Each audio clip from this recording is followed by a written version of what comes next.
At the beginning of the film, we are shown a flower shop employee named Seymour.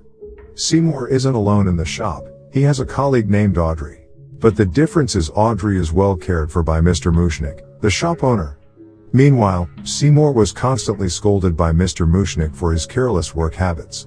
Furthermore, Mr. Mushnick is quite emotional since his flower shop hasn't been visited by customers in months. The business was so slow that the three of them couldn't think of anything else to do. In the end, Mr. Mushnick had no other choice but to close his shop from tomorrow morning until an unknown time in the future. As a result, Audrey provided Mr. Mushnick an idea regarding a strange and unique plant that Seymour found in the shop's backyard. However, Mr. Mushnick wasn't sure that his shop would become crowded by relying on the strange plant he has found. In fact, Seymour himself is not sure how attractive this plant will be if it is seen by visitors. But after just a few seconds, there was already one visitor who was interested in the plant. This made Mr. Mushnick was both confused and excited, as a result of the sudden increase of visitors to his shop. As a result, Audrey, Seymour and also Mr. Mushnick decided not to sell the strange plant, but instead they uses it as an attraction to encourage everyone to purchase other plants. Mr. Mushnick, who was proud with his two employees' idea, invited them to dinner tonight. However, Audrey had to refuse the invitation, since she had promised her boyfriend for a weekend away. Mr. Mushnick also claims Audrey has lately been a victim of assault. Since dinner had been cancelled, he then asked Seymour to look after the plant as an extra task. At the moment, there really isn't much entertainment for Seymour other than the strange plant he's found. But that wasn't the case. Seymour had absolutely no idea why this plant had wilted in a while. Despite the fact that he was very consistent in fertilizing, watering, and exposed it to sunlight throughout the day. Until one moment, Seymour's hand was pricked by a thorn from another plant, causing him to bleed through his finger. This is the moment when Seymour notices that something is wrong with the plant. The plant was moving suddenly, while telling Seymour to feed it something. Plus, the only food requested turned out to be the blood on Seymour's finger. Surprisingly, the plant was able to detect which finger was bleeding and which was not. Seymour had no other choice, and he was forced to feed the plant with drops of his blood. As we can see, after being fed, the plant genuinely swallowed fresh blood from Seymour's finger. In fact, just a few drops of blood was able to make the plant's size growth by a few inches. Long story short, because its size continues to grow day by day, Seymour was invited by the local radio to explain the phenomenon. However, the only thing that no one else knew about the plant was that it was sucking Seymour's blood all the time. Seymour was forced to feed it with his own blood every time, despite the fact that he had no idea how long he'd have to do it. Moreover, the plant grows so quick until it reaches the height of a teenager.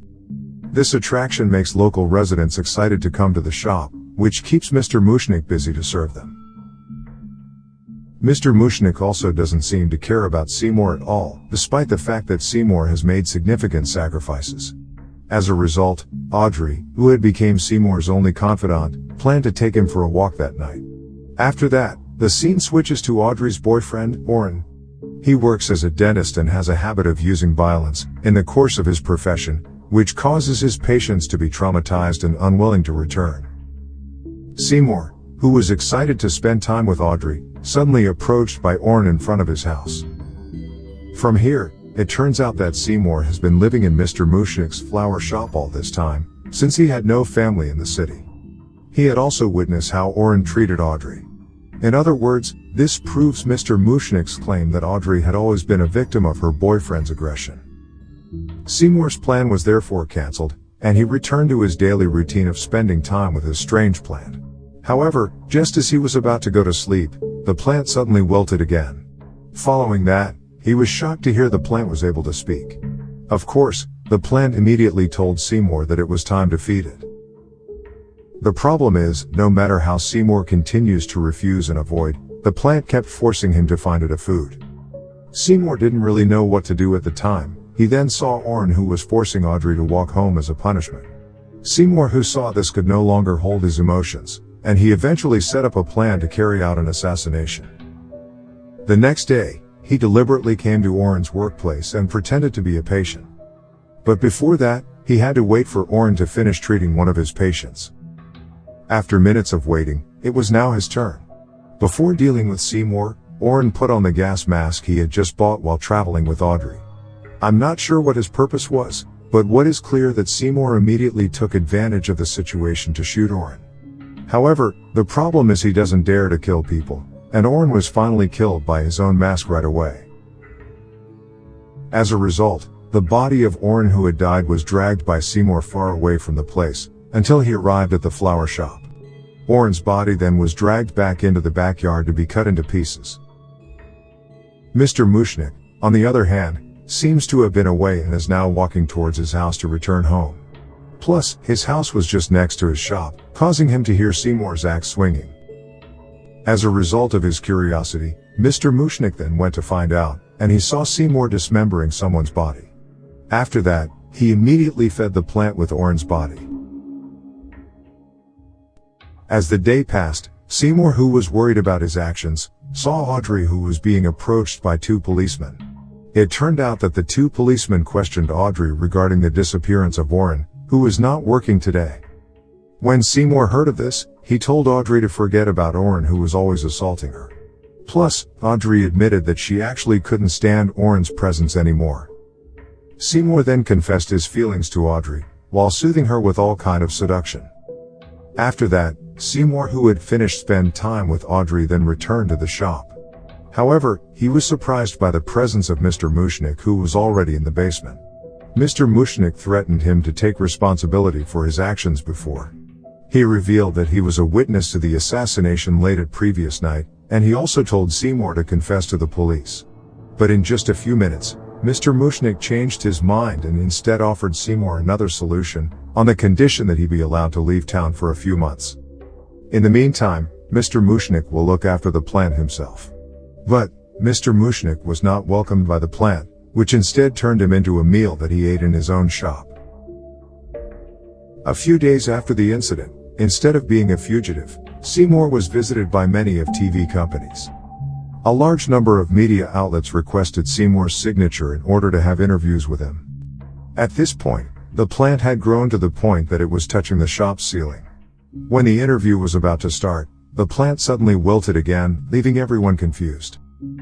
As a result, Seymour then rushed them all out, claiming he was going to provide medication to the plant, despite that he was just confused how to feed the plant in such crowded conditions. After that, Seymour got an idea when he saw his girlfriend. The idea is he planned to use the money from the TV company as well as the magazine to get out of the city. Plus, their lives will undoubtedly be more peaceful, without the presence of that plant. In the evening, Seymour attempted to secretly run away, leaving the wilting plant without food. But he was again forced to look for food, which he finally agreed to. But since he was in a hurry, he just planned to buy an animal meat. At the same time, Audrey, who was on call, saw the plant moving while staring at her. As a result, Audrey became curious, until she went straight to the flower shop. As she entered the shop, she was surprised to hear that the plant was able to speak to her. But unfortunately, Audrey was immediately pulled and swallowed at the moment. Seymour, who had just arrived, immediately tried to save Audrey, who had been swallowed half her body.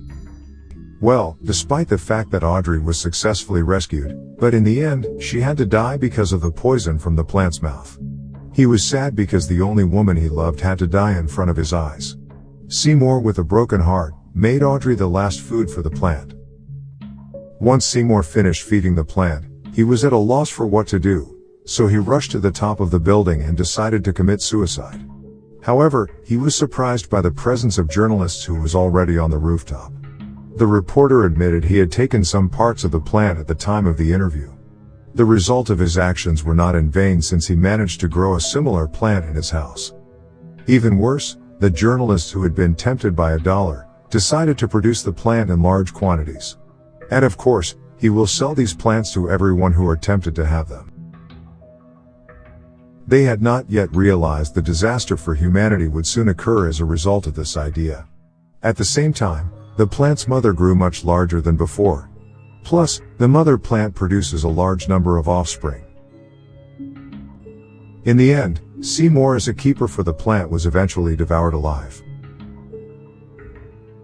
After a while, these plants have been mass-produced and sold to the public, despite the fact that they all had no idea how dangerous the plant was to their lives.